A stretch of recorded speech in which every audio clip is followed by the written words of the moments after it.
حضرت وائل بن حجر رضی اللہ تعالیٰ عنہ سے روایت ہے کہ انہوں نے نبی صلی اللہ علیہ وسلم کو دیکھا کہ جب آپ نماز کے لیے کھڑے ہوئے تو ہاتھوں کو کندھوں کے برابر اٹھایا اور انگوٹھوں کو کانوں کے برابر کیا، پھر اللہ اکبر کہا۔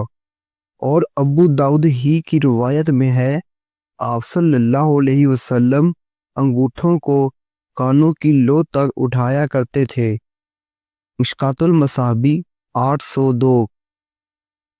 حضرت عائشہ رضی اللہ تعالیٰ عنہ بیان کرتی ہیں جب رسول اللہ صلی اللہ علیہ وسلم نماز شروع کرتے تو یہ دعا کیا کرتے تھے، اے اللہ تو پاک ہے، تیری تعریف کے ساتھ ہم تیری پاکیزگی بیان کرتے ہیں، تیرا نام بابرکت ہے، تیری شان بلند ہے اور تیرے سوا کوئی معبود برحق نہیں۔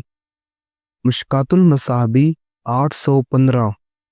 حضرت وائل بن حجر رضی اللہ تعالیٰ عنہ بیان کرتے ہیں میں نے رسول اللہ صلی اللہ علیہ وسلم کو سنا کہ آپ نے غیر المغضوب علیہم ولا الضالین پڑھا تو بلند آواز سے آمین کہا۔ مشکات المصابیح 845۔